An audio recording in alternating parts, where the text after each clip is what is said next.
Hello అండి, welcome back to ఎస్తర్స్ kitchen. ఈరోజు నేను మీకు ములంకాడ గుడ్లు టమాటా కర్రీ ఎలా ప్రిపేర్ చేసుకోవాలో రెసిపీ చూపిస్తున్నాను. మీలో చాలామందికి ఈ కూర ఎలా చేసుకోవాలనేది వచ్చి ఉండొచ్చు, కానీ కొత్తగా వంటలు నేర్చుకునే వారికి బ్యాచిలర్స్కి యూజ్ అవుద్ది కదా, అందుకే రెసిపీ చేస్తున్నాను. వీడియో చివరి వరకు చూడండి. నేను చెప్పిన ప్రకారం చేసుకుంటే చాలా టేస్టీగా ఉంటుంది. మీరు ఎవరైనా ఫస్ట్ టైం నా ఛానల్ చూస్తున్నట్లయితే సబ్స్క్రైబ్ చేయండి, లైక్ చేయండి, షేర్ చేయండి, బెల్ ఐకాన్ క్లిక్ చేయడం మర్చిపోవద్దు. ఇక వీడియోలోకి వెళ్ళిపోదామండి. ముందుగా స్టవ్ వెలిగించుకుని ఒక కళాయి పెట్టుకోవాలి. ఇందులో ఇప్పుడు 6 టేబుల్ స్పూన్లు ఆయిల్ వేసుకోవాలి. ఈ ఆయిల్ హీటెక్కిన తర్వాత 1/2 టేబుల్ స్పూన్ జీలకర్ర, కొద్దిగా కరివేపాకు వేసుకోవాలి. కరివేపాకు ఫ్రై అయిన తర్వాత 2 పెద్ద ఉల్లిపాయలు చిన్న చిన్న ముక్కల్లా కట్ చేసుకోవాలి ఇలాగా. అలాగే ఒక 5 పచ్చిమిరపకాయలు ఇలా చీలికల్లా చేసుకోవాలి. ఇప్పుడు ఇవి రెండు కూడా ఇందులో వేసేసుకోవాలి. ఇలా చిన్న చిన్న ముక్కల్లాగా ఉల్లిపాయ కట్ చేసుకుంటే త్వరగా మగ్గుద్ది, గ్రేవీ కూడా బాగా వస్తుంది. ఇప్పుడు ఒకసారి దీన్ని బాగా మిక్స్ చేసుకున్న తర్వాత కొద్దిగా సాల్ట్ వేసుకుంటే త్వరగా మగ్గుద్ది. కొద్దిగా సాల్ట్ వేసుకుని ఒకసారి బాగా కలుపుకున్న తర్వాత మూత పెట్టుకుని 1 or 2 minutes కుక్ చేసుకోవాలి. ఏ కర్రీ అయినప్పటికీ కూడా మిడిల్ ఫ్లేమ్లోనే వండుకోవాలండి. హైలో పెట్టుకుంటే అంత టేస్ట్ రాదు. సిమ్లో కానీ మిడిల్లో కానీ కుక్ చేసుకుంటే టేస్ట్ వస్తుంది. ఇప్పుడు మూత తీసుకుని చూసుకుంటే ఆనియన్స్ ఆల్రెడీ కలర్ చేంజ్ అయ్యాయి కదా. ఇప్పుడు ఈ స్టేజ్లో ఉండగా 1 టేబుల్ స్పూన్ అల్లం వెల్లుల్లి పేస్ట్ వేసుకుని పచ్చివాసన పోయే వరకు కూడా ఫ్రై చేసుకోవాలి. పచ్చివాసన పోయిన తర్వాత 1/4 టీ స్పూన్ పసుపు, నేను 2.5 టేబుల్ స్పూన్లు చిల్లీ పౌడర్ వేసుకున్నాను. మీ స్పైస్కి తగ్గట్టుగా మీరు వేసుకోవచ్చు. ఇప్పుడు ఇవన్నీ బాగా మిక్స్ చేసుకోవాలి. నేను 2 ములంకాడలు తీసుకుని ముక్కల్లా కట్ చేసుకుని శుభ్రంగా 2 సార్లు కడుక్కున్నాను. ఇలాగా క్లీన్ చేసుకుని ములంకాడ ముక్కలు ఇందులో వేసేసుకోవాలి. ఇవన్నీ బాగా మిక్స్ అయ్యే విధంగా కలుపుకొని టేస్ట్కి తగ్గట్టుగా సాల్ట్ వేసుకోవాలి. ఆల్రెడీ మనం ఆనియన్స్ కుక్ అవ్వడానికి కొద్దిగా సాల్ట్ వేసుకున్నాం కదా.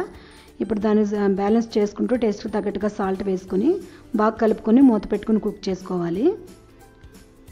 ఒక 1 minute తర్వాత చూస్తే మళ్ళీ ఒకసారి బాగా మిక్స్ చేసుకున్న తర్వాత ఇప్పుడు ఇందులోనికి 2 పెద్ద టమాటాలు ఇలా చాప్ చేసుకుని వేసుకోవాలి. టమాటా అయినా ఉల్లిపాయ అయినా ఇలా చిన్నగా చాప్ చేసుకోవడం వల్ల గ్రేవీ చిక్కగా వస్తుంది, బాగుంటుంది. ఇప్పుడు ఇవన్నీ బాగా మిక్స్ చేసుకున్న తర్వాత మళ్ళీ మూత పెట్టుకుని టమాటా కుక్ అయ్యే వరకు, ఆయిల్ సెపరేట్ అయ్యే వరకు కూడా మళ్ళీ కుక్ చేసుకోవాలి. చూసారు కదా, ఆయిల్ సెపరేట్ అయింది, టమాటా కూడా మగ్గిపోయింది కదా. ఇప్పుడు బాగా దీన్ని కలుపుకున్న తర్వాత ఈ స్టేజ్లో ఉండగా 1 గ్లాస్ వాటర్ వేసుకుంటున్నాను. మీరు వండుకుంటున్న కర్రీకి తగ్గట్టుగా, క్వాంటిటీకి తగ్గట్టుగా మీరు వేసుకోవచ్చు. ములంకాయలు ములిగే వరకు ఇలా వాటర్ పోసుకోవాలి. ముందే వాటర్ పోసుకోకూడదు, పచ్చివాసనలా ఉంటుందండి. ఇలా కొంచెంసేపు మగ్గిన తర్వాత వాటర్ పోసుకుంటే టేస్ట్ బాగుంటుంది. నేను ఇందులోకి ఒక 6 గుడ్లు బాయిల్ చేసుకుని పైన షెల్ తీసేసుకుని క్లీన్ చేసుకున్న గుడ్లు ఇవి. మీకు ఇష్టం అనుకుంటే గుడ్లు ఫ్రై చేసుకుని వేసుకోవచ్చు. స్టార్టింగ్లో ఫ్రై చేసుకుని పక్కన పెట్టుకోవచ్చు. మాకు ఫ్రై చేసిన గుడ్డు ఇష్టం ఉండదు. ఈ గుడ్డుని లోపలికి గ్రేవీ వెళ్ళడానికి కొంచెం ఇలా చాకుతో కట్ చేసుకుని వేసుకుంటే టేస్ట్ చాలా బాగుంటుంది. ఇలా వేసుకోవాలి. ఇలా వేసుకుని 6 గుడ్లు కూడా వేసుకున్న తర్వాత బాగా మిక్స్ చేసుకుని మూత పెట్టుకుని ములంకాడ కుక్ అయ్యే వరకు కూడా మూత పెట్టుకుని మగ్గించుకోవాలి.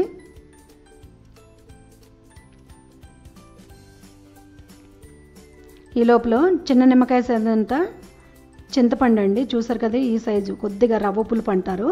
ఎందుకంటే టమాటా ములంకాడ వేసుకున్నప్పటికీ కూడా ఇలా చిన్న పులుపు వేసుకోవడం వల్ల టేస్ట్ చాలా బాగుంటుంది. అస్సలు స్కిప్ చేయొద్దు. అది పక్కన నానబెట్టుకోవాలి. ఇప్పుడు మూత తీసి చూసుకుందాము. ములంకాడ ఉడికిందో లేదో చెక్ చేసుకోవాలి ఫస్ట్. నేను చెక్ చేశాను, ములంకాడ ఇంకా ఉడకలేదు. ఎందుకంటే 90% కుక్ అవ్వాలి, అప్పుడే టేస్ట్ బాగుంటుంది.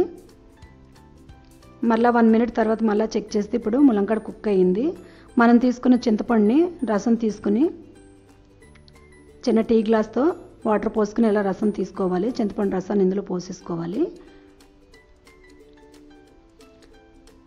ఇందులో పోసేసుకుని ఒకసారి బాగా మిక్స్ చేసుకుని మూత పెట్టుకుని ఈ గ్రేవీ చిక్కబడే వరకు, ఆయిల్ సెపరేట్ అయ్యే వరకు కుక్ చేసుకోవాలి.